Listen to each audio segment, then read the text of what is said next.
The diamond chandelier above me scattered light like frozen tears across the ballroom floor. I pressed my back against a marble column, my heart hammering so hard I was certain the pearls at my throat were trembling with each beat. 300 of Manhattan's elite surrounded me, draped in designer gowns and false smiles, completely oblivious to the predator hunting through their midst. To them, this was just another charity gala. Another excuse to flaunt wealth and make connections. To me, it was a trap I'd walked into with my eyes wide open. "There you are, Isabel." Victor's voice slithered across my skin like ice water. I turned to find him emerging from the crowd, his silver hair perfectly coiffed, his tuxedo immaculate, his smile revealing too many teeth. He looked like everyone's favorite grandfather. He was anything but Victor. I kept my voice steady, years of modeling having taught me to control my expressions even when terror clawed at my insides. "I didn't realize you'd be attending tonight." "Didn't you?" He moved closer, and I caught the scent of his cologne, something expensive that now made my stomach turn. "I thought perhaps that's why you chose to come. To finally give me your answer." My answer? As if there was any question about what I would say to his obscene proposal. 3 weeks ago, Victor Ashford had sat across from me in my father's old study, surrounded by the ghosts of a man I'd barely known, and informed me that I would marry him. Not asked. Informed. As if I were a business acquisition rather than a human being. My father's will, it seemed, had contained provisions I'd never known about. Provisions that gave Victor control of my inheritance unless I married before my 27th birthday. And Victor, ever the opportunist, had decided that if he couldn't have my father's money through business, he would have it through me. "I've given you my answer," I said quietly. "Multiple times." "It's no." Something flickered behind his pale blue eyes. Something that made every instinct I possessed scream danger. "I was hoping time might have changed your perspective. Perhaps helped you understand the precariousness of your situation." "Is that a threat?" "Merely an observation." He reached out, his fingers brushing a strand of hair from my face. I forced myself not to flinch. "You're alone in the world, Isabel. No family, no real friends, no resources since I've had your accounts frozen pending the estate settlement. How long do you think you can survive on stubbornness alone?" The frozen accounts. Another of his power plays. My lawyer was fighting it, but Victor had connections everywhere. Judges, bankers, politicians. Everyone owed him something. "I'd rather starve than marry you." His smile didn't waver, but his eyes went flat. "Dead." "That can be arranged." He leaned closer, his breath hot against my ear. "One way or another, you will be my wife. The only question is whether you walk down the aisle willingly or whether I have to persuade you." Fear turned my blood to ice. I knew what his persuasion looked like. I'd seen the bruises on his last wife before she'd conveniently fallen down the stairs. Before her death had been ruled an accident despite the whispers that followed Victor like shadows. "Excuse me." I tried to step around him, but his hand clamped around my wrist with bruising force. "We're not finished." "Yes, we are." I yanked my arm, but his grip only tightened. "I've been patient, Isabel. More patient than you deserve. But my patience is running out." His voice dropped to a whisper only I could hear. "You have until midnight to reconsider. After that, I'll take more direct measures.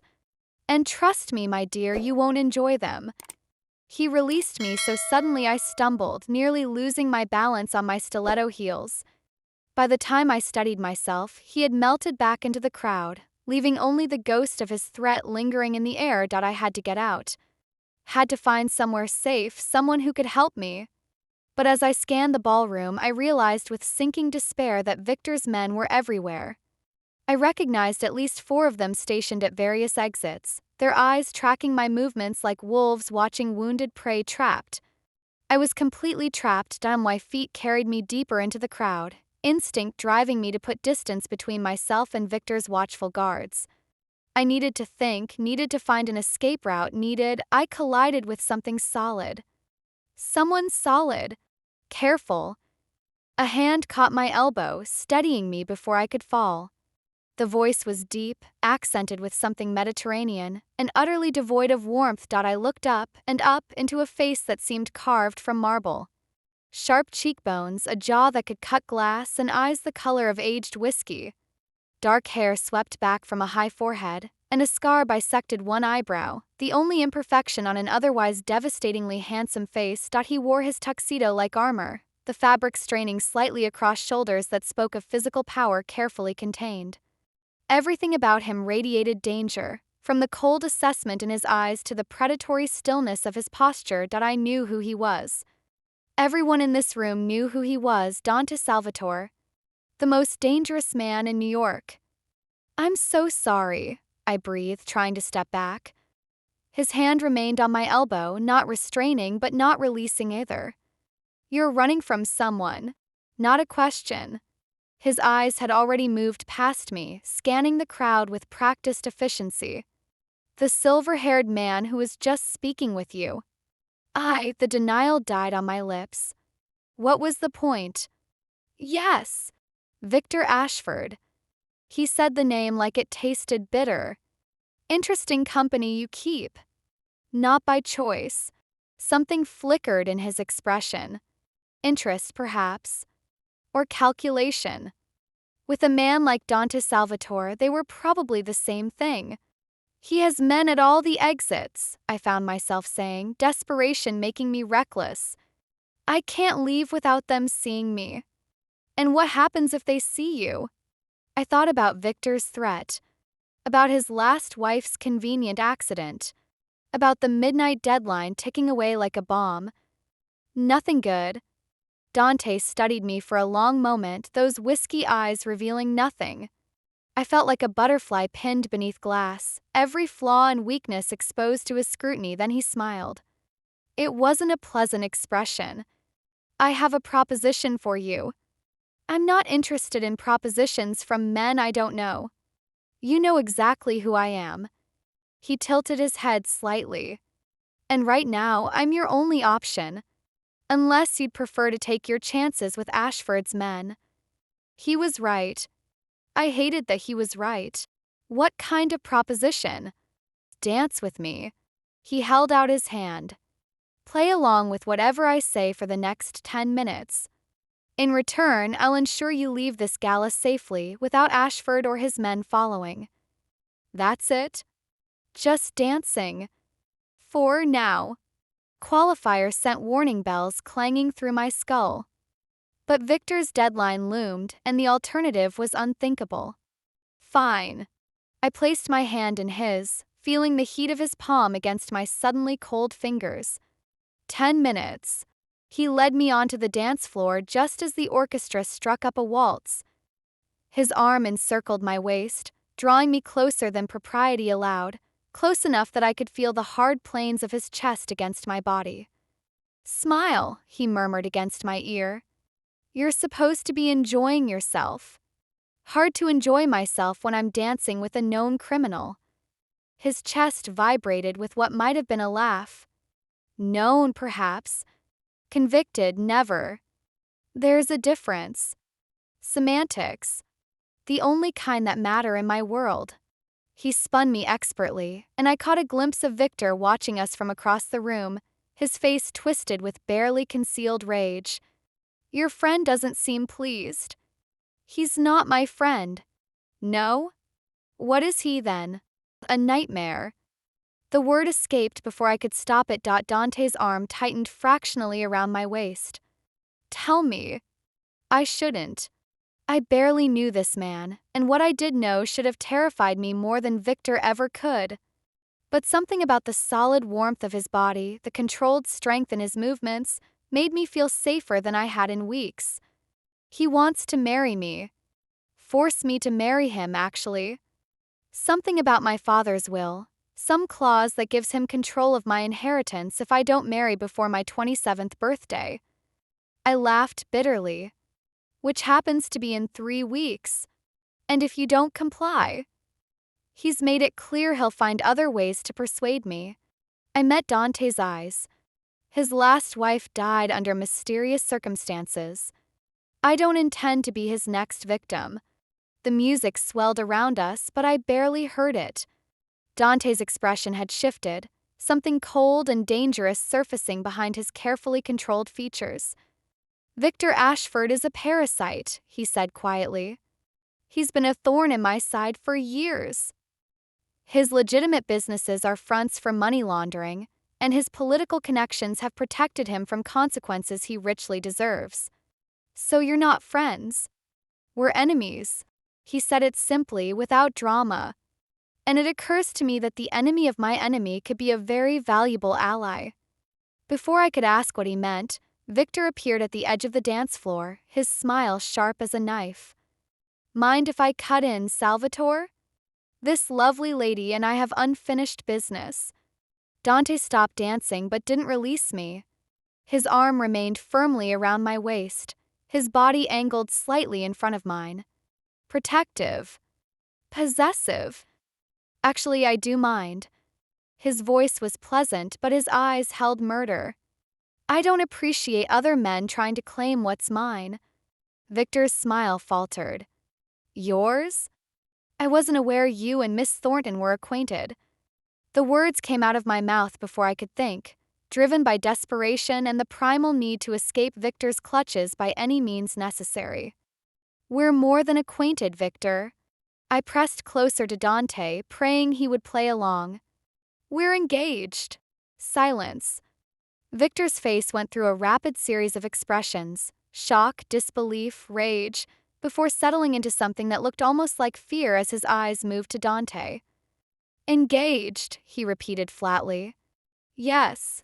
Dante's arm tightened around me, and I felt his lips brush my temple in a gesture so naturally intimate it sent shivers down my spine. Isabel and I have been keeping our relationship private, but I suppose the secret is out now. He smiled at Victor, and there was nothing pleasant about it. You can understand my reluctance to share what's mine. Victor's jaw worked silently for a moment. I could see him calculating, weighing the risks of challenging Dante Salvatore against his desire to possess me. Self-preservation one. I see. He took a step back, his hands raised in mock surrender. My apologies for the confusion. I wasn't aware of your arrangement.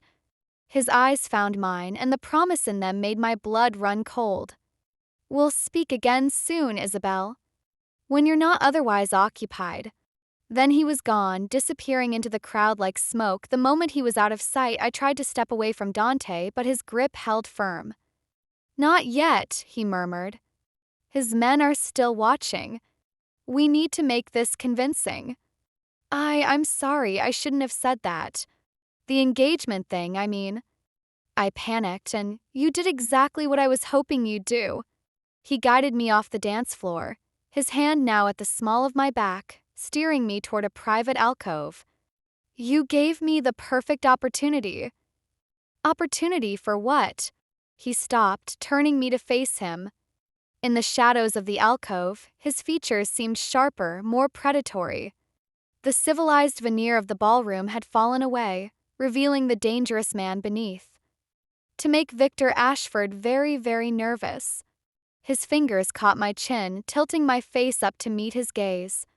And to acquire something I've wanted for quite some time. What's that? He smiled, and this time it reached his eyes, making them glitter with dark amusement. A wife. A wife. I repeated the word slowly, certain I'd misheard.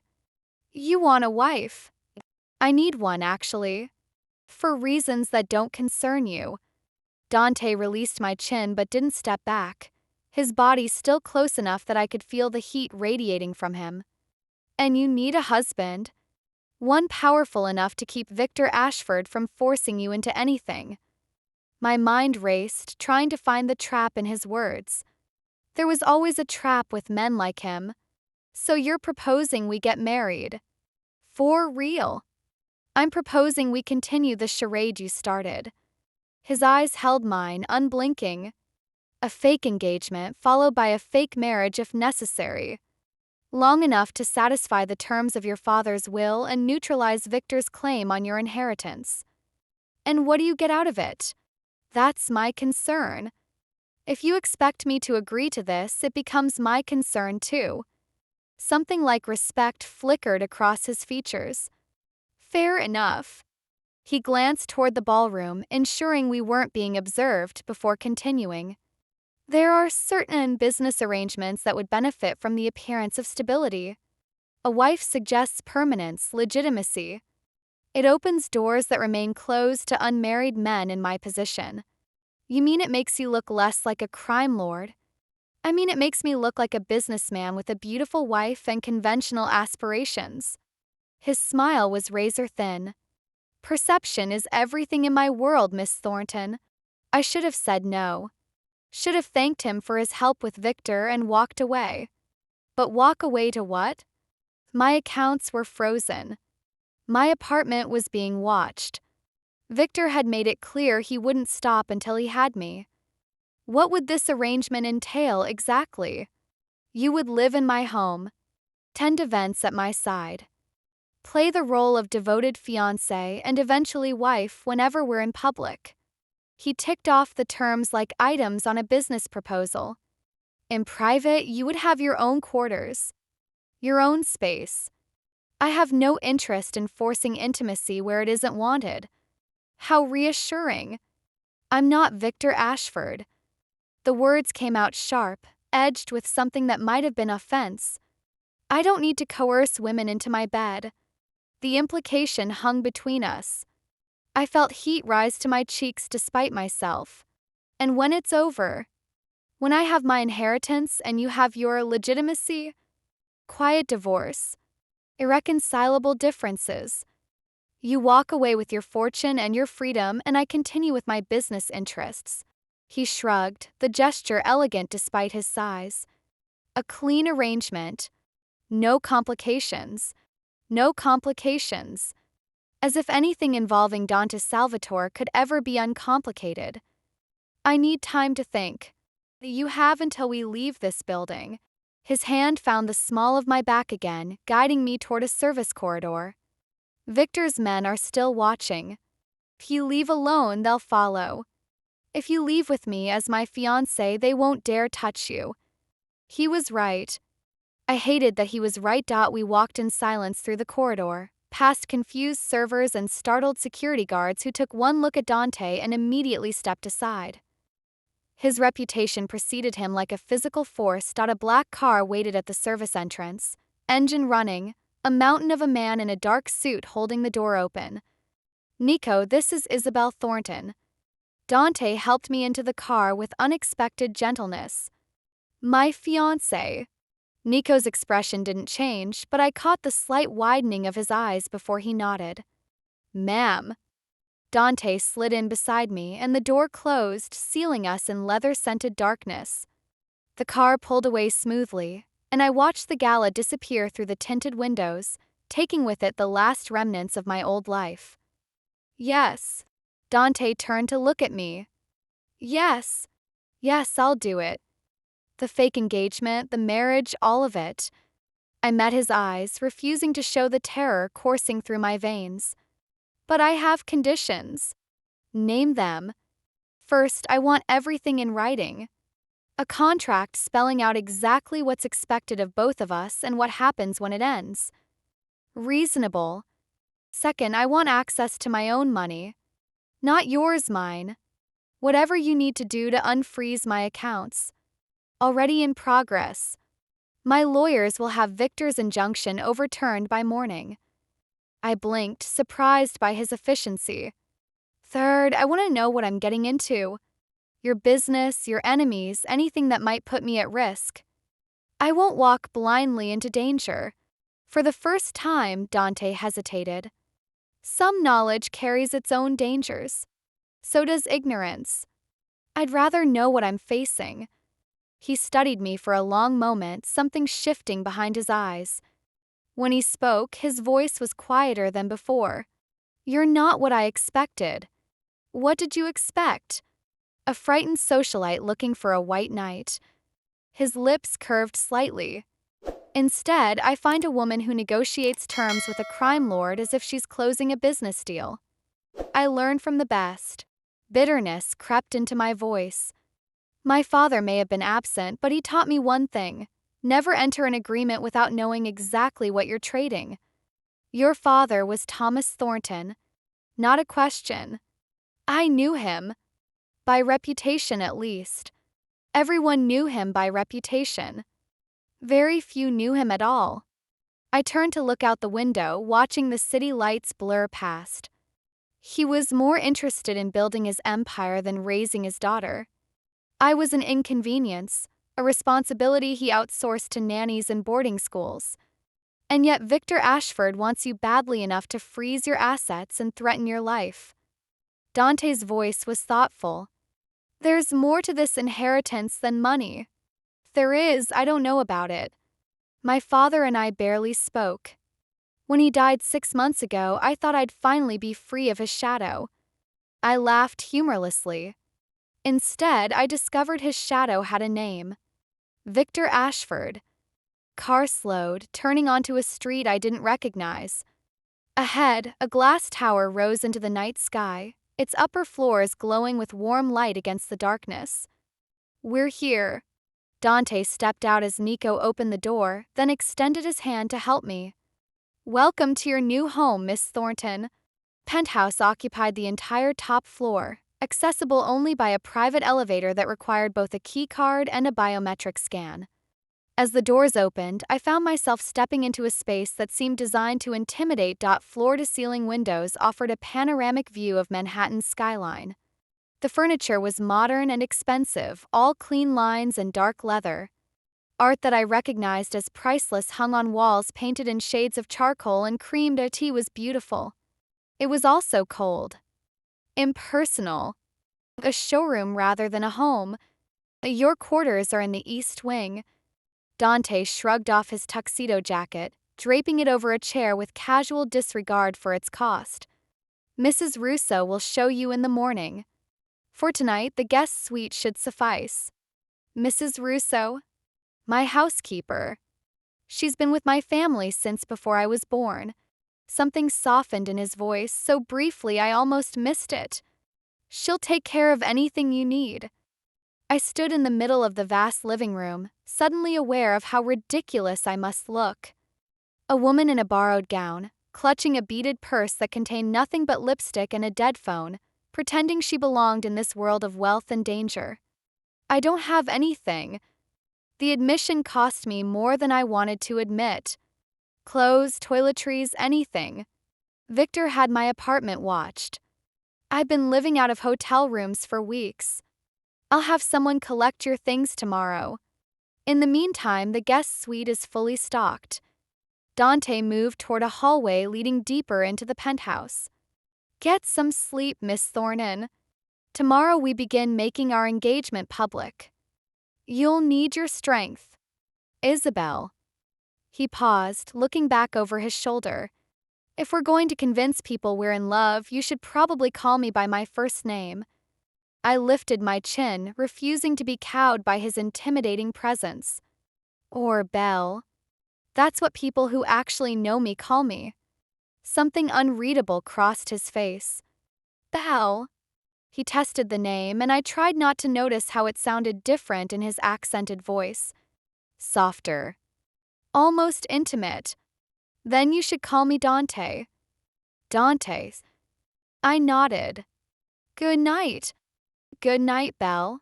He disappeared down the hallway, and I was left alone in his vast, cold penthouse, wondering what the hell I'd just agreed to. Sleep came in fitful bursts, my dreams haunted by Victor's threats and Dante's predatory smile. When dawn finally broke over Manhattan, painting the skyline in shades of pink and gold, I gave up pretending and dragged myself to the window. The view was breathtaking. From this height, the city looked almost peaceful. Cars moved like ants through the streets below. Steam rose from subway grates. The first joggers appeared in Central Park, tiny figures following familiar paths. A normal world, going about its normal business, completely unaware of the abnormal bargain I'd struck in the darkness. You're awake early. I spun to find a woman watching me from the doorway.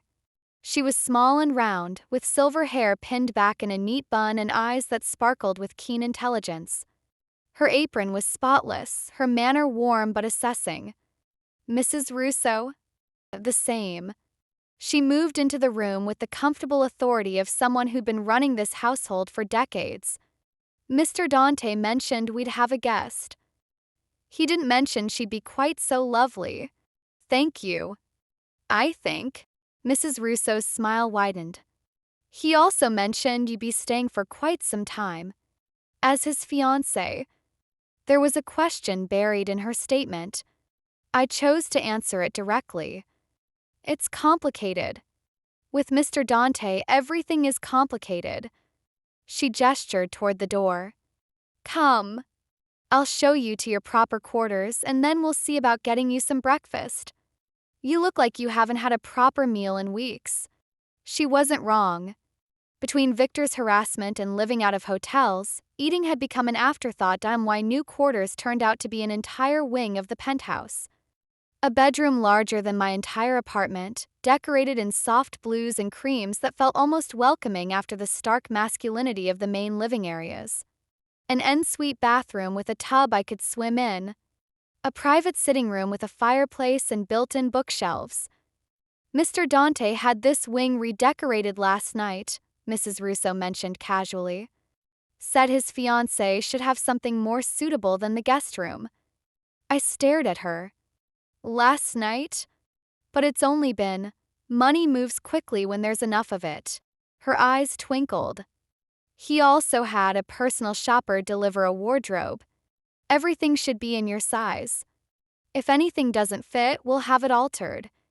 I opened the closet and felt my jaw drop. Rows of designer clothing hung in perfect organization. Casual wear, business attire, evening gowns. Shoes in every style lined the floor. A jewelry case sat on the center island, containing pieces that probably cost more than my frozen inheritance. This is too much, I whispered. It's exactly enough. Mrs. Russo's voice was gentle but firm. You're to be Mrs. Salvatore, at least in the eyes of the world. You need to look the part. Mrs. Salvatore. The name sent a strange shiver down my spine. I'll leave you to freshen up, Mrs. Russo continued. Breakfast will be ready in 30 minutes. Mr. Dante is expecting you in his study afterward to discuss arrangements. She left me alone with my new wardrobe and my racing thoughts. I showered quickly, the hot water washing away some of the tension knotted in my muscles. By the time I dressed in a cashmere sweater and perfectly fitted trousers, I almost felt like myself again. Almost. Dante was waiting in his study, seated behind a desk that looked like it belonged in a museum. Nico stood by the door, a silent sentinel. And spread across the desk was a document thick enough to be a novel. Our contract. Dante gestured to the chair across from him. I suggest you read it carefully before signing. I settled into the chair and began to read. The terms were exactly as he'd described. A marriage of convenience, lasting a minimum of 1 year. Separate bedrooms. Public appearances together as needed. Access to household accounts for personal expenses. And a generous settlement upon divorce, regardless of the circumstances, but it was the final clause that made my breath catch. In the event of genuine romantic attachment, I read aloud, both parties agree to renegotiate terms in good faith. Dante's expression remained neutral. A standard precaution. These arrangements occasionally become complicated. Do they? So I'm told. His eyes met mine, and I could have sworn I saw something flicker in their depths. I've never been married before. Fake or otherwise. Neither have I. Then we'll figure it out together. He slid a pen across the desk. Do we have an agreement? I looked at the contract. At the man who'd offered me an escape from one nightmare, even if it meant entering another. At the future I was signing away in exchange for survival. I picked up the pen. We have an agreement. My signature joined his at the bottom of the page, and just like that, I became Dante Salvatore's fake fiancé. The act had begun. What neither of us realized was just how convincing it would become. The first week of my fake engagement passed in a blur of public appearances and private silences. Dante was a master of performance, his hand finding the small of my back at exactly the right moment, his lips brushing my temple when cameras appeared, his voice warm with affection that vanished the instant we were alone. I learned to match his rhythm, to lean into his touch as if it were natural, to smile at him with eyes that suggested intimacy we'd never shared. We were actors in a play neither of us had written, performing for an audience that included everyone from society columnists to federal investigators. The press went wild, of course. Dante Salvatore, New York's most eligible and most dangerous bachelor, suddenly engaged to the reclusive daughter of Thomas Thornton. The headlines ranged from breathless romance to suspicious speculation. Salvatore sweeps socialite off her feet. Thornton heiress finds love and unlikely heiress Beua in the beast. Inside the whirlwind romance, I read them all, marveling at how easily fiction became accepted truth. A few staged photos, a handful of public appearances, and suddenly the world believed we were madly in love. Victor, predictably, was not among the believers. He's called 17 times today. Nico appeared in the doorway of the sitting room where I'd been attempting to read. My men intercepted him twice trying to get into the building. What did you tell him? That Mr. Salvatore doesn't appreciate uninvited guests. Nico's expression remained impassive. He left a message. Said to tell you he knows what you're doing and it won't work. A chill ran down my spine despite the fire crackling in the hearth. Does Dante know? Mr. Salvatore is aware of all threats to his household. Nico's eyes met mine, and I saw something almost like reassurance in their depths. You're safe here, Miss Thornton. No one gets past our security. After he left, I abandoned my book and moved to the window. The city sprawled below, indifferent to my fears. Somewhere out there, Victor was plotting, planning, waiting for an opportunity to strike. I was still standing there when Dante found me an hour later. You're worried. He moved to stand beside me, close enough that I could feel the warmth of his body. About Ashford. Shouldn't I be? Perhaps. He was silent for a moment, studying the skyline. But worry accomplishes nothing. Action does. What kind of action? I've been doing some research into your father's will. Clause Victor is exploiting its unusual, specific in ways that suggest it was added later, possibly without your father's full knowledge. I turned to look at him. You think Victor forged it? I think Victor is capable of far worse than forgery. Dante's jaw tightened. I've had my lawyers digging into his past. The results are illuminating. Tell me. His first wife died in a car accident 3 years into their marriage. She was 24. Dante's voice was flat, reciting facts. His second wife fell down the stairs after 5 years. She was 28. Both women were sole heirs to considerable fortunes. Both fortunes transferred to Victor upon their deaths. Nausea rolled through my stomach. He killed them. Nothing was ever proven. Victor is very careful. Dante turned to face me, his expression hard. But yes, I believe he killed them. And I believe he intends to do the same to you once he's secured your inheritance. Confirmation of what I'd suspected shouldn't have shocked me. But hearing it spoken aloud in Dante's cold, certain voice made it terrifyingly real. So what do? We continue the performance. We get married as planned, secure your inheritance, and remove Victor's leverage. His eyes held mine.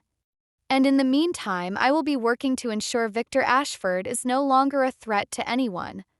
What does that mean? It means you should focus on playing your role and let me handle the rest. I stepped closer to him, refusing to be dismissed. I told you from the beginning I won't walk blindly into danger. If you're planning something that involves me, I have a right to know. Something shifted in his expression. Surprise, perhaps. Or grudging respect. You're remarkably stubborn. I'm remarkably tired of being kept in the dark by powerful men who think they know what's best for me. A smile flickered across his lips, there and gone. Fair enough. He gestured toward the couch. Sit. I'll tell you what you want to know. We sat facing each other, close enough that our knees almost touched. In the firelight, Dante looked less like a crime lord and more like a man carrying weights no one else could see. Victor's legitimate businesses are fronts, he began. Real estate development, import-export, charitable foundations. All of them are used to launder money from his actual enterprises. Which are human trafficking primarily. Moving people across borders for various purposes, none of them pleasant. Dante's voice hardened. He also deals in information. Blackmail material on politicians, judges, business leaders. It's how he's stayed untouchable for so long. My stomach turned. The man who'd sat across from me in my father's study, who'd touched my face and promised to make me his wife, was a monster on a scale I'd barely imagined. Did my father know? I don't know. They were business partners for over a decade. It's possible Thomas Thornton was complicit in Victor's operations. Dante's eyes held mine, unflinching. It's also possible he discovered the truth and tried to distance himself, which might explain why Victor is so determined to control his legacy. You think Victor killed my father? The official cause of death was a heart attack. Dante shrugged. But Victor has access to substances that can induce cardiac arrest without leaving traces. It would fit his pattern. I pressed my hands against my face, trying to process the enormity of what I was hearing. My absent, distant father, possibly murdered by the man who now hunted me. My inheritance, built on foundations I'd never questioned, possibly tainted by horrors I couldn't fathom. Why are you telling me this? Because you asked. Dante's voice softened slightly. And because you deserve to understand what you're caught in the middle of. How do I know you're any different? Question emerged before I could stop it. You're a criminal too.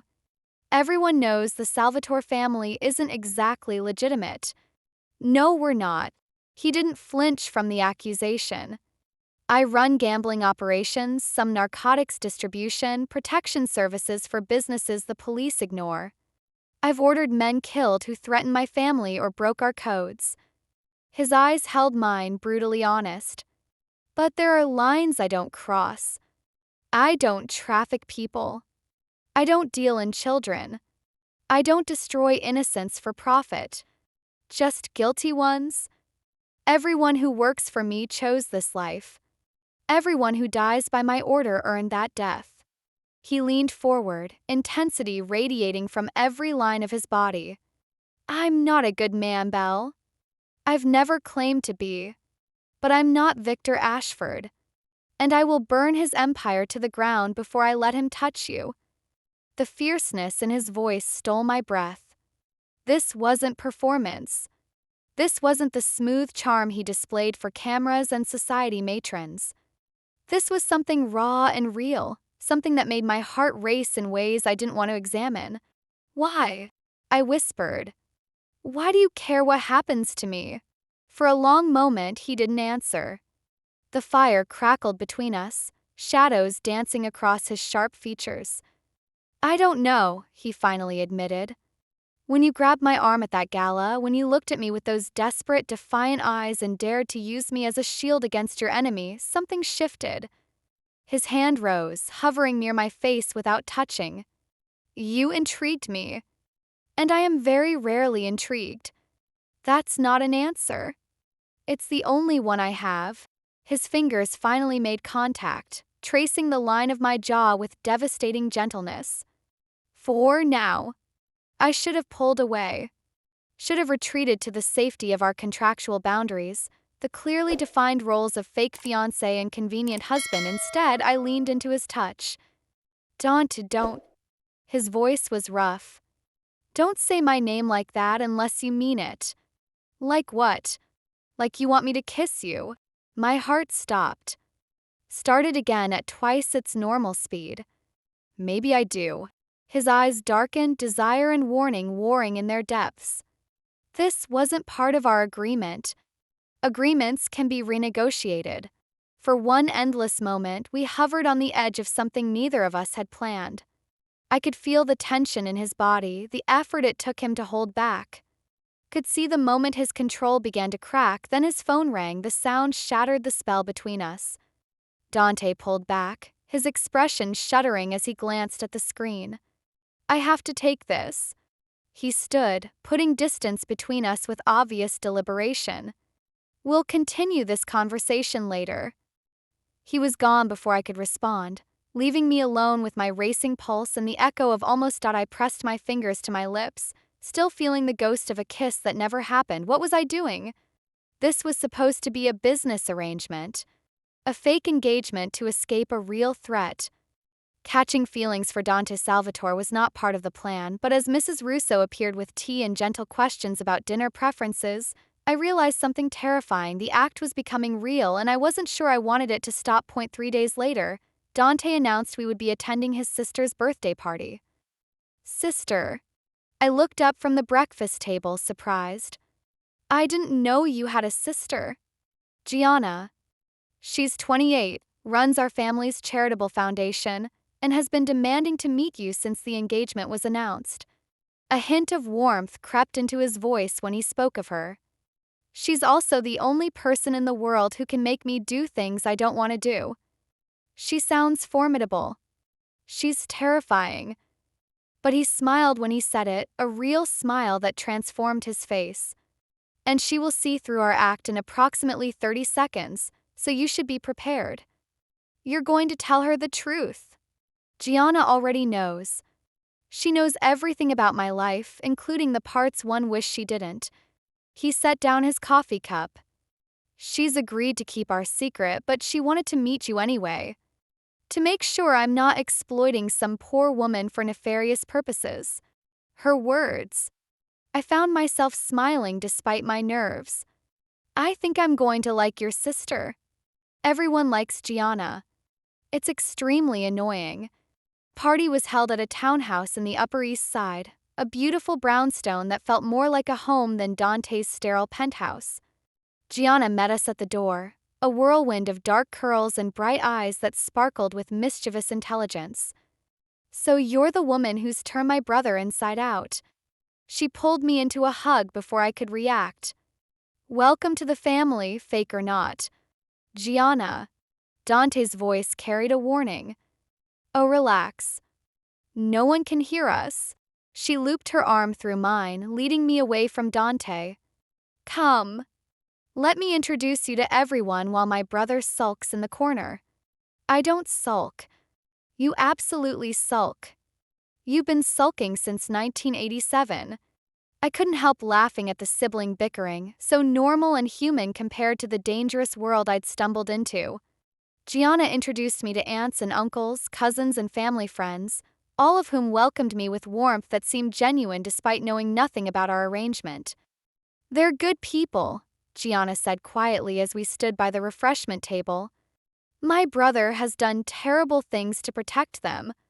To protect me. Whatever you think you know about Dante Salvatore, there's more beneath the surface. I'm beginning to realize that. Good. Gianna's eyes sharpened. Because he cares about you. Really cares, not just the act. I've never seen him look at anyone the way he looks at you.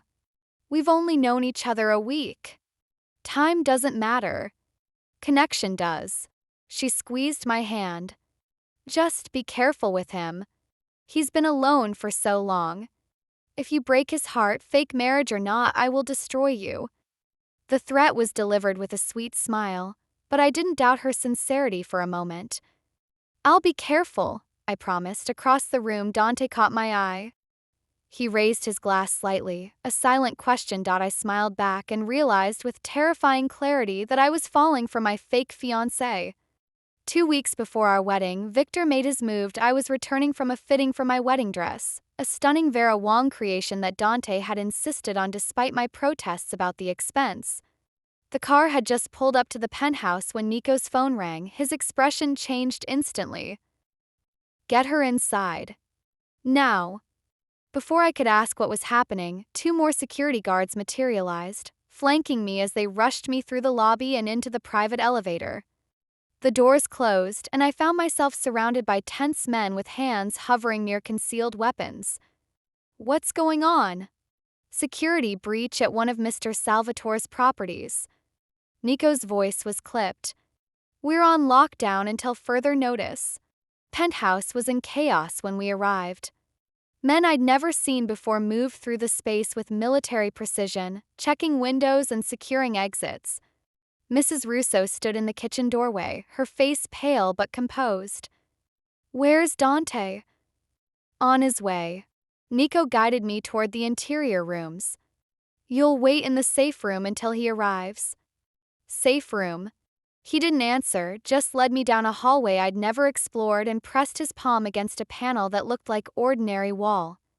A door slid open, revealing a space that looked like something from a spy movie. Reinforced walls, multiple screens showing security feeds, enough supplies to last weeks. Stay here. Don't open this door for anyone except Mr. Salvatore or myself. Then he was gone, and I was alone with my fear. The minutes stretched into hours. I watched the security feeds obsessively, seeing men patrol the penthouse, seeing the city continue its business far below, seeing nothing that explained what had happened. When the door finally opened, I nearly collapsed with relief. Dante stood in the doorway, his suit rumpled, a cut above his eyebrow seeping blood. But he was alive. He was here. Belle. He crossed the room in 3 strides and pulled me into his arms. I went willingly, pressing my face against his chest, feeling his heart pound against my cheek. He held me like I was something precious, something he'd been afraid of losing. What happened? I asked when I could finally speak. Victor. The name came out like a curse. He had one of my warehouses bombed. 3 of my men were injured. His arms tightened around me. And he left a message. For you. He released me just enough to pull a crumpled paper from his pocket. I took it with trembling fingers. Did you really think a Salvatore could protect you? The wedding won't happen. You belong to me.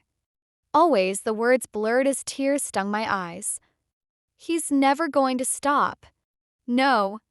Dante's voice was hard as steel. He won't. Then what do we do? He cupped my face in his hands, forcing me to meet his eyes. We get married. Tomorrow. Tomorrow? But the plans, the guests, can be adjusted. Victor expects us to delay, to cower, to give him time to plan his next attack. His jaw tightened.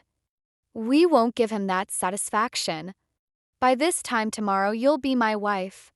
Legally, irrevocably. And then we'll see how brave Victor Ashford feels when he's facing the full weight of the Salvatore family. Dante, I can't ask you to. You're not asking. I'm telling you. His thumb brushed across my cheekbone. I made you a promise the night we met.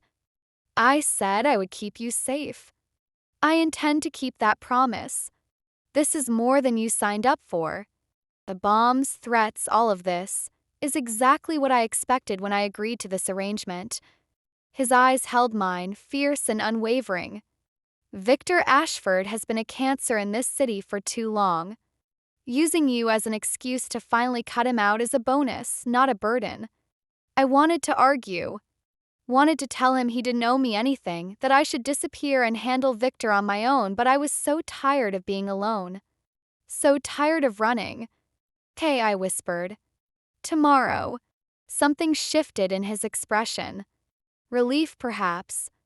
Or something deeper. There's something else. His hands fell away from my face and he took a step back. Before we do this, you should know things have changed. For me. My heart stuttered. Changed how? This was supposed to be a business arrangement. A mutually beneficial transaction. He ran a hand through his hair, a rare display of agitation. But somewhere along the way, I stopped pretending. Don, I told you once that the act ends when I say it ends.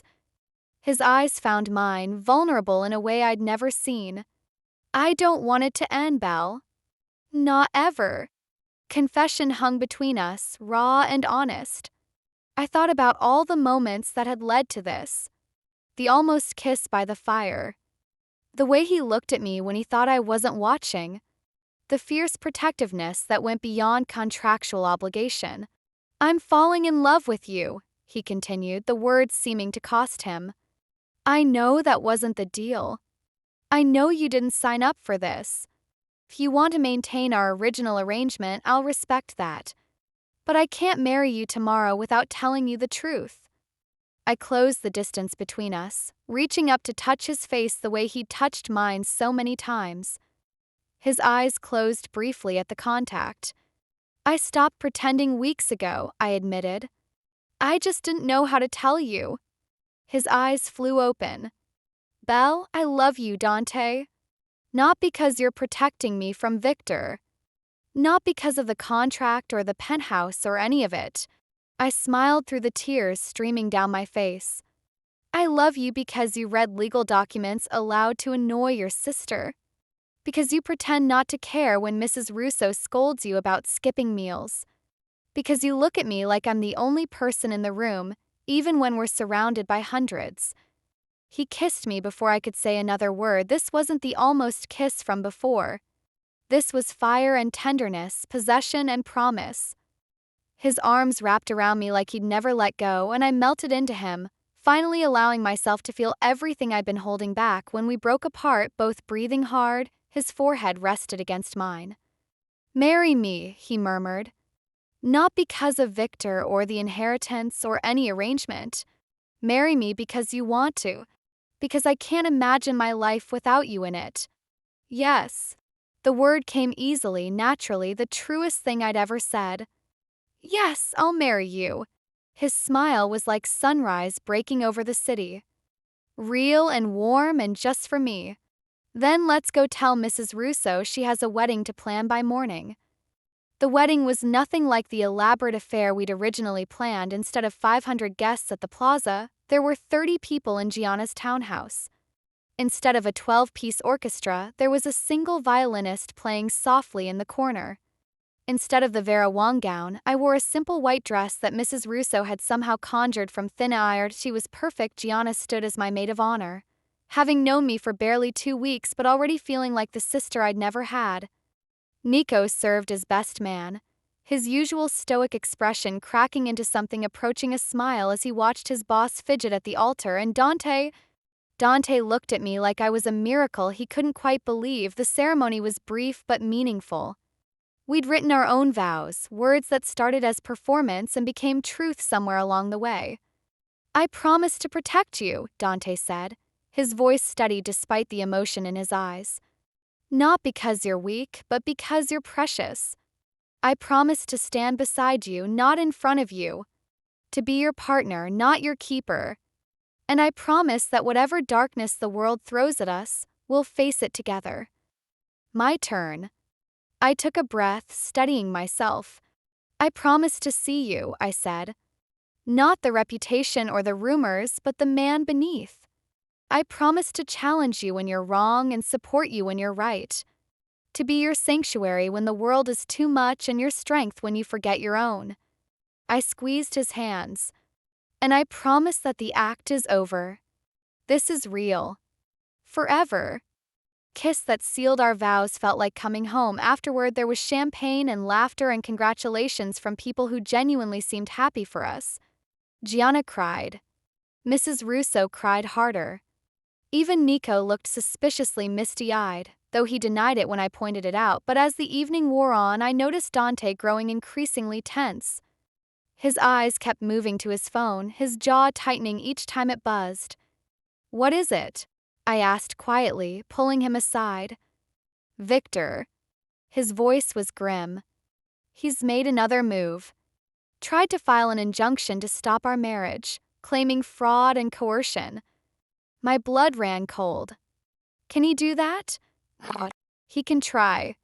My lawyers are handling it. Dante's hand found mine, squeezing reassuringly. It won't work. We're legally married now. Nothing he does can change that. But he's not going to stop. No. Dante's expression hardened into something dangerous. Which is why it's time I stopped waiting for him to make the next move.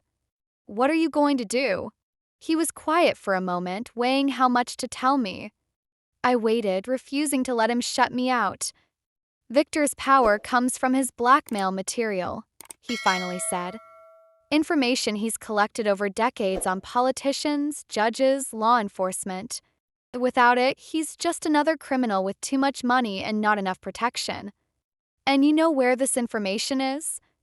I know someone who does. His eyes met mine. Tomorrow, I'm going to have a conversation with one of Victor's former associates. By the end of the week, Victor Ashford will have nothing left to threaten anyone with. Is it dangerous? Everything I do is dangerous. He lifted my hand to his lips. But I have something to come home to now. That changes the calculation. I wanted to argue, to tell him to let the lawyers handle it to stay safe. But I'd married Dante Salvatore with full knowledge of who he was. I couldn't ask him to be someone else now. Promise me you'll be careful. I promise. He pulled me close, wrapping his arms around me. And when it's over, when Victor is dealt with and your inheritance is secure, I'm taking you somewhere far from all of this. Somewhere we can just be us, without the threats and the performances. That sounds perfect. It will be. He kissed my forehead. I love you, Mrs. Salvatore. The name sent a thrill through me. I love you too. Sighed, the city glittered with indifferent beauty. Somewhere out there, Victor Ashford was plotting his next move, but in here, in my husband's arms, surrounded by people who'd become family, I felt something I hadn't felt in longer than I could remember. Safe, whatever came next, we would face it together. The days following our wedding were a strange blend of newlywed bliss and mounting tension. By day, Dante and I explored the unfamiliar territory of genuine intimacy, learning each other's rhythms and habits with the careful attention of people who'd started with a contract and ended with love. By night, he disappeared into meetings I wasn't invited to, returning in the small hours with shadows under his eyes and tension carved into every line of his body. I didn't ask questions. I'd made my peace with who my husband was. But that didn't stop me from worrying every time he walked out the door. You're going to wear a hole in that carpet. I turned to find Gianna watching me from the living room doorway, 2 glasses of wine in her hands. Sorry. I forced myself to stop pacing. I just hate waiting. Welcome to being a Salvatore woman. She handed me a glass and settled onto the couch, patting the cushion beside her. Our men do dangerous things, and we drink expensive wine and pretend we're not terrified. Does it ever get easier? No. Gianna's smile was sad. But you learn to trust them, to believe they'll come back to you. I sank onto the couch, taking a long sip of wine. He's been so tense lately. Whatever he's planning with Victor, it's big. It has to be. Victor Ashford has survived this long because he's careful and connected. Gianna's expression hardened. But he made a mistake when he threatened you. Dante would burn the world down to protect what's his. That's what worries me. Before Gianna could respond, the elevator doors opened. Dante strode in, followed by Nico and 2 men I didn't recognize. His expression was grim, but there was something else beneath it. Satisfaction. It's done. He crossed to me, pulling me up from the couch and into his arms. Victor's leverage is gone. What do you mean? His blackmail material. Every file, every photo, every recording he's used to control people for the past 20 years. Dante's smile was sharp as a blade. All of it is now in my possession. Gianna let out a low whistle. How? His former head of security had a crisis of conscience. Dante released me but kept my hand in his. Apparently, watching Victor plan to murder another young wife was a step too far. The casual mention of murder sent a chill through me. So what happens now? Now, Victor discovers that all his friends are suddenly unavailable. That the judges he owns won't return his calls. That the politicians in his pocket are very interested in distancing themselves. Dante's eyes glittered with dark amusement. By tomorrow, Victor Ashford will be the most isolated man in New York. And then we wait. A cornered animal is dangerous, but also predictable. His grip on my hand tightened. He'll come for you, Belle. It's the only move he has left. You're using me as bait. I'm giving him enough rope to hang himself. Dante cupped my face in his hands. You'll be protected every moment. An army of my best men. But yes, Victor needs to believe he has a chance at getting to you, or he'll go to ground and we'll be looking over our shoulders for years. I should have been afraid. Should have protested, demanded he find another way. Instead, I felt a cold clarity settle over me. Victor had threatened me, hunted me, tried to destroy everything I cared about. It was time to end this. When? Something like pride flickered in Dante's eyes. The inheritance hearing is in 3 days. Victor's last legal avenue to challenge our marriage and claim your father's estate. He'll have to show up in person. And you'll be waiting. We'll be waiting. He pressed his forehead to mine. Together. The next 3 days passed in a blur of preparation. Dante's security team transformed the penthouse into a fortress. Additional guards were stationed at every entrance. Surveillance equipment monitored every approach. Even Mrs. Russo was given a panic button and instructions on how to reach the safe room. I spent the time reviewing the inheritance documents with Dante's lawyers, making sure every I was dotted and every T crossed. My father's estate was substantial, far more than I'd realized. Properties across 3 countries, investment portfolios worth hundreds of millions, and a controlling interest in a pharmaceutical company that Victor had been quietly stripping of assets for years. He's been stealing from you since your father's death, the lead attorney explained, spreading financial documents across the conference table. Using his position as executor to divert funds into shell companies. Our estimate is approximately $60 million. $60 million. The number was almost incomprehensible. Can we prove it? With the records we've obtained, yes. Victor Ashford is facing not just the loss of your inheritance, but criminal charges for fraud, embezzlement, and quite possibly murder. I looked at Dante, who sat at the head of the table with the quiet confidence of a man who'd already won. The hearing isn't just about the money anymore, he said. It's about exposing everything Victor has done. The judge presiding has been presented with evidence of Victor's blackmail operation. She's very motivated to ensure justice is served. Because she was one of his victims? Because her daughter was. Dante's jaw tightened. Victor's reach extended further than anyone realized. Half the people in this city have reason to want him destroyed. We've simply given them the opportunity. The night before the hearing, I couldn't sleep. I stood at the bedroom window, watching the city lights blur through the glass, when Dante's arms wrapped around me from behind. You should be resting. So should you. He pressed a kiss to my temple. I've faced worse than Victor Ashford. Have you? I turned in his arms. He's desperate now. Desperate men do terrible things. Yes, they do. His eyes held mine, steady and sure. But desperate men also make mistakes.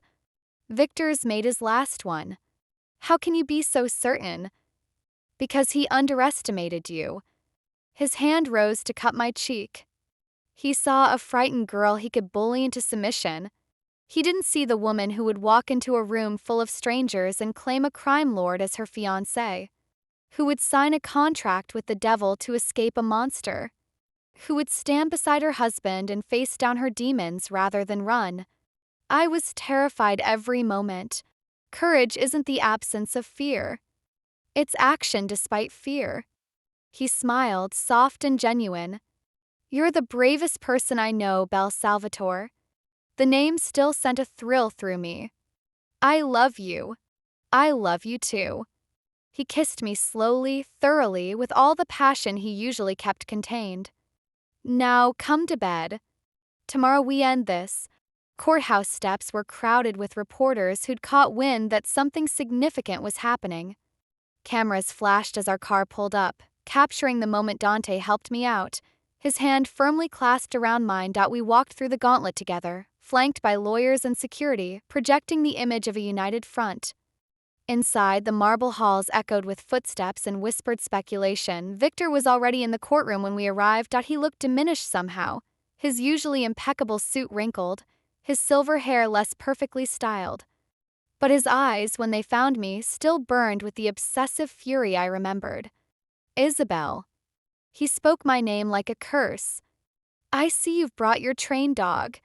Dante's grip on my hand tightened, but his expression remained calm. Victor. You look tired. Trouble sleeping. Enjoy your moment, Salvatore. It won't last. I think it will. Dante guided me to our seats. In fact, I think this particular moment will last for the rest of your very short freedom. The hearing began with a recitation of facts that painted Victor's crimes in stark detail. His embezzlement from my father's estate. His manipulation of the will.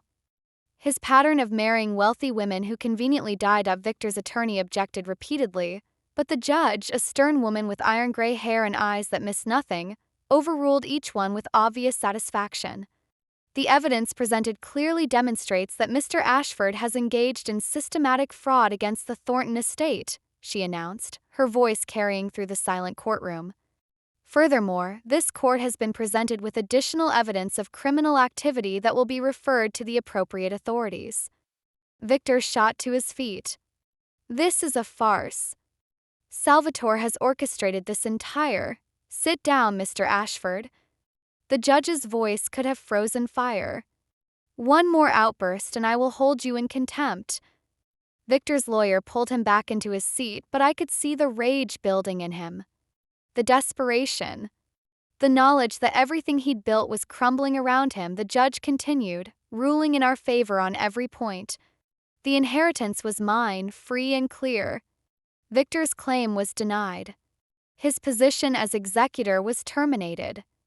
And at the end, she recommended that criminal charges be filed immediately. Furthermore, she concluded, given the serious nature of the allegations and Mr. Ashford's extensive resources, I am ordering him held without bail pending investigation. No. Victor lunged to his feet again, but this time he wasn't heading for the judge. He was heading for me. Everything happened in seconds. Victor's hand disappeared into his jacket, emerging with a gun that glinted under the fluorescent lights. Guards shouted. People screamed. And Dante moved, putting himself between me and the weapon. The shot was deafening in the enclosed space. I watched in horror as Dante staggered, a red stain blooming across his white shirt. He didn't fall, didn't even cry out. Just turned to face Victor with murder in his eyes. Wrong move, he said, his voice steady despite the blood. Nico materialized behind Victor, disarming him with brutal efficiency. Court security swarmed, taking Victor to the ground. And through it all, Dante stood like a wall between me and danger. Dante. I grabbed his arm, my hands immediately slicked with blood. You're hit. It's nothing. But his face had gone pale and he swayed slightly. Just a graze. That's not a graze. I pressed my hands against the wound, trying to stop the bleeding. We need an ambulance. Now. The next hours blurred together. Paramedics. Hospital. Surgery to remove the bullet that had lodged dangerously close to Dante's heart. Waiting rooms that smelled of antiseptic and fear. Gianna found me in the surgical waiting room, still wearing my blood-stained clothes. He's out of surgery. She pulled me into a fierce hug. He's going to be fine. The relief was so intense I nearly collapsed. And Victor? In custody. Federal marshals took him directly to a maximum security holding facility. Gianna's smile was savage. He's finished, Belle. It's over. Over. The word didn't feel real, but when they finally let me see Dante, lying pale against white hospital sheets with monitors beeping steady reassurance, I let myself believe it. You're an idiot, I told him, tears streaming down my face. You could have died. Worth it. His voice was rough from the anesthesia, but his hand found mine with unerring accuracy. You're safe now. I was supposed to be the bait, not you. Plans change. He squeezed my fingers weakly. Victor's finished. Your inheritance is secure. We won. We almost lost everything. But we didn't. His eyes found mine, still sharp despite the drugs. We didn't. I leaned down, pressing my forehead to his. Don't ever do that again. Can't promise that. A ghost of his usual smile crossed his lips. You're worth taking a bullet for, Belle Salvatore. Worth taking 100. One was more than enough. Noted. His eyes drifted closed. Stay with me. Always. I settled into the chair beside his bed, his hands still clasped in mine, and watched him sleep. It was over. Victor was gone. We were safe and we were together, that was all that mattered.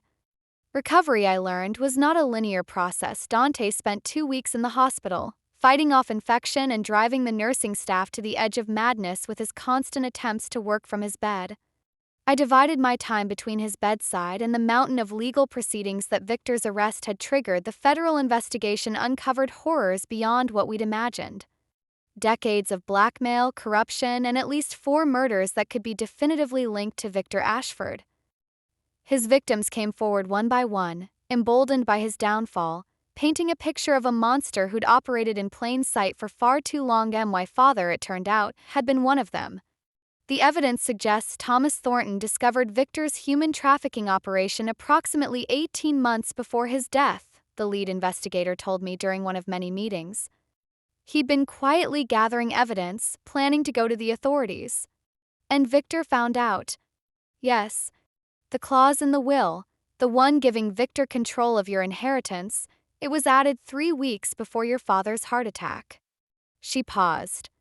We believe Victor poisoned him, then manipulated the estate documents to ensure he could eventually claim everything through you. I should have felt grief. Recovery, I learned, was not a linear process. Dante spent 2 weeks in the hospital, fighting off infection and driving the nursing staff to the edge of madness with his constant attempts to work from his bed. I divided my time between his bedside and the mountain of legal proceedings that Victor's arrest had triggered. The federal investigation uncovered horrors beyond what we'd imagined. Decades of blackmail, corruption, and at least 4 murders that could be definitively linked to Victor Ashford. Should have mourned the father I'd barely known. Instead, I felt a strange peace. Thomas Thornton, for all his faults, had died trying to do the right thing. That was something. What happens to Victor now? Federal charges for racketeering, fraud, money laundering, and 4 counts of murder in the first degree. The investigator smiled grimly. He'll spend the rest of his life in a maximum security prison. Multiple life sentences, no possibility of parole. It wasn't death. Part of me had wanted death. But there was a certain justice in Victor Ashford, who'd built his empire on power and control, spending his remaining years in a cell where he controlled nothing. It's over, I told Dante that evening, curled beside him in his hospital bed despite the nurses' protests. Victor got multiple life sentences. He'll never hurt anyone again. Good. His arm tightened around me. Though I would have preferred a more permanent solution. This is better. He has to live with his failure. With knowing everything he built has been destroyed. My wife, the philosopher. He pressed a kiss to my hair. When did you become so wise? When I married a man who taught me that power isn't about destruction. It's about protection. Dante was quiet for a moment. I'm not sure I taught you that. You did. Every day in 1,000 small ways. I lifted my head to meet his eyes. The way you protect your family. The way you protected me. Even the way you run your business, there are lines you don't cross, people you don't hurt. You could be so much worse than you are, Dante. But you choose not to be.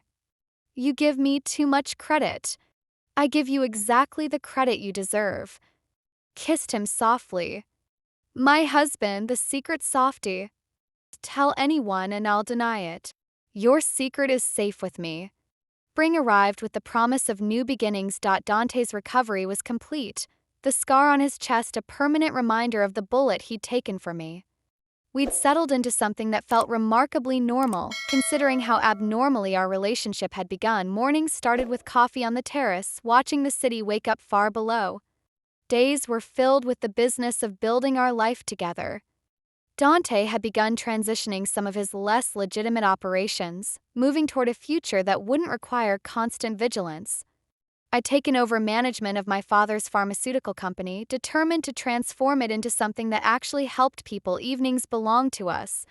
Dinners with Gianna and her new boyfriend, a mild-mannered accountant who seemed perpetually terrified of his girlfriend's family but clearly adored her. Weekly visits to Mrs. Russo's apartment in Brooklyn, where she'd retired after decades of service but still insisted on cooking enough food to feed an army. Quiet nights at home, tangled together on the couch, discovering that the passion between us only grew stronger with familiarity. Tea was on one such evening, 6 months after our courthouse wedding, that Dante made his announcement. "I have something for you." I looked up from the book I'd been reading, finding him standing before me with an expression I couldn't quite interpret. Nervous almost. Which was ridiculous, because Dante Salvatore didn't do nervous. "What is it?" He held out a small velvet box. My heart stopped. "Dante, we're already married." "I'm aware." He sank onto the couch beside me, opening the box to reveal a ring that stole my breath. A central diamond surrounded by smaller emeralds, set in a band of platinum so delicate it looked like lacework. "But you never got a proper proposal. Or a proper ring. Our entire relationship began with a lie and a contract, and I've always regretted that." "I don't regret anything." "Neither do I. But that doesn't mean I can't do better." He took my hand, his thumb tracing circles on my palm. "Isabel Salvatore, 6 months ago you pretended to be my fiancé to escape a dangerous man. You agreed to a fake marriage with a real criminal, knowing full well what you were getting into. You stood beside me through threats and violence and a bullet that should have killed me." "Dante, let me finish." His eyes held mine, more vulnerable than I'd ever seen them. "I fell in love with you somewhere between that first dance and our first real kiss. I've fallen deeper every day since. And I want to spend the rest of my life showing you what that love means. You already do. Every day. Then let me do it officially." He slipped the ring onto my finger, where it nestled against the simple gold band we'd exchanged at our rushed wedding. "Marry me again, Belle. Not because of contracts or arrangements or threats. Just because you love me." Tears blurred my vision. "Yes. 1,000 times yes." He kissed me then, deep and thorough, with all the passion we'd discovered and all the promise of years to come. "I have one more surprise," he murmured against my lips. "I'm not sure my heart can take another one." He laughed, the sound warm and genuine. "This one's less romantic, but equally important. I've been working with my lawyers on something. The last of Victor's assets have been liquidated, and a portion of the proceeds have been used to establish a foundation." "What kind of foundation?"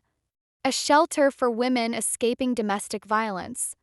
Named after your mother." My breath caught.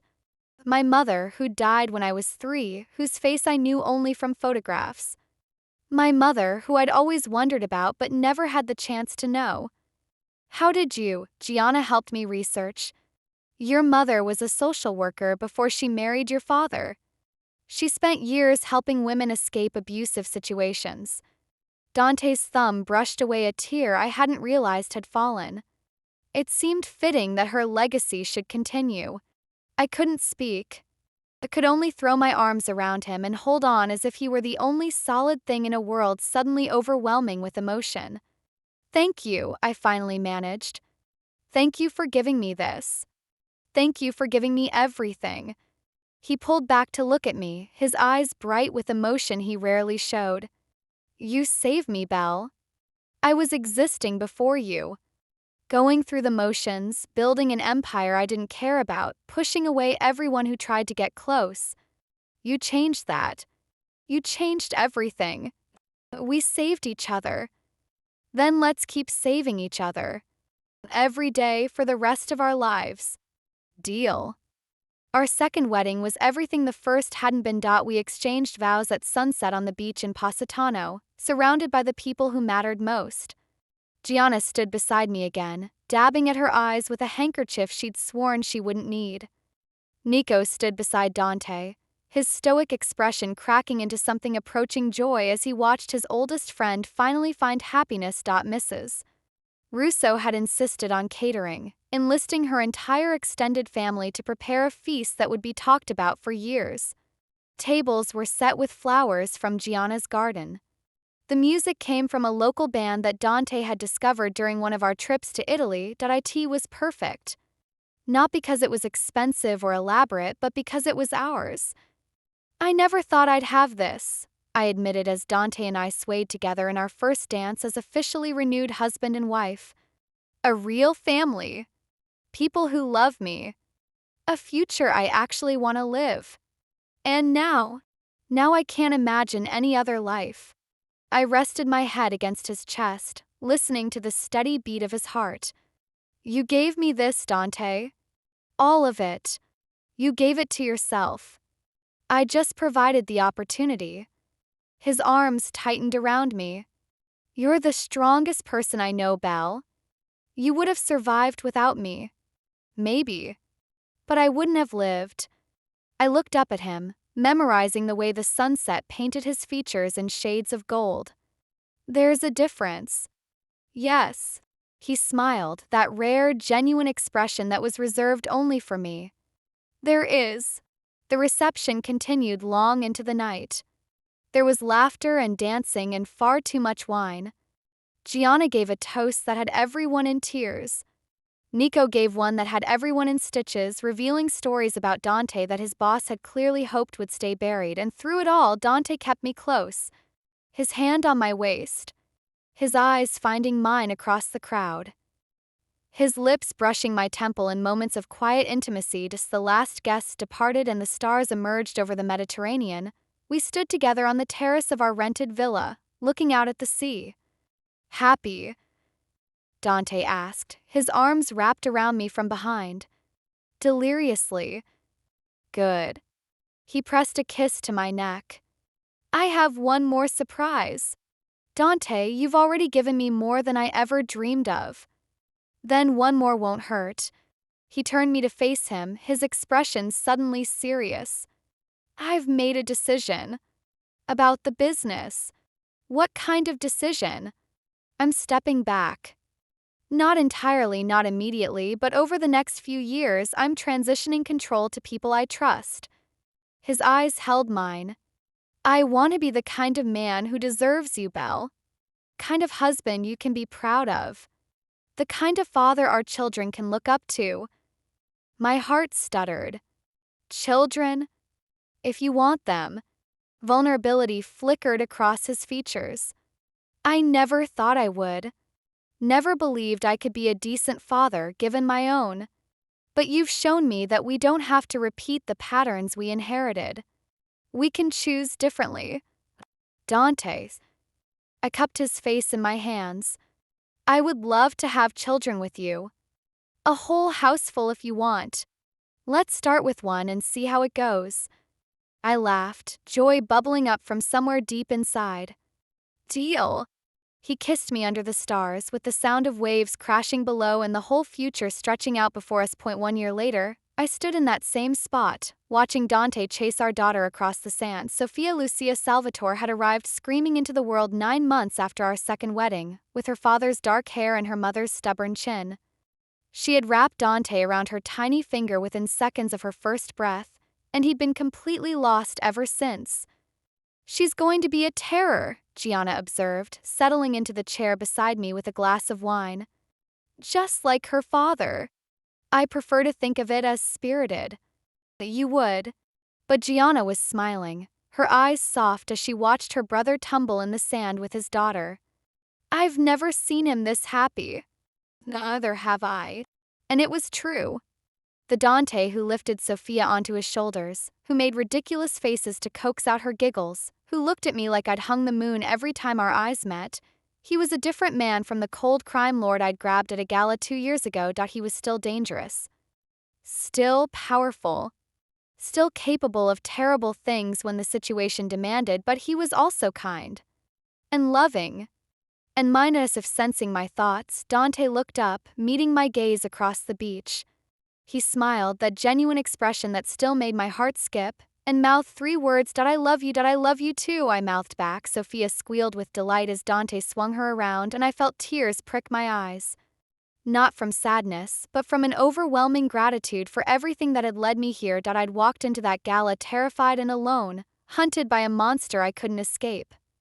I'd grabbed a stranger's arm and told a lie that changed everything. The act was supposed to end when he said it ended. Instead, it had become the most real thing in my life, and as I watched my husband carry our daughter toward me, his face bright with joy and love and everything I'd never dared to hope for, I knew that this was just the beginning. The best stories, after all, don't end with happily ever after, they begin there. Thank you so much for joining me for this story. If you enjoyed She Pretended to Be His Wife to Escape a Dangerous Man, please don't forget to hit that like button and subscribe to the channel for more thrilling stories. Your comments mean the world to me. Let me know what you thought and what kind of stories you'd like to see next. Until next time, keep reading and stay mysterious.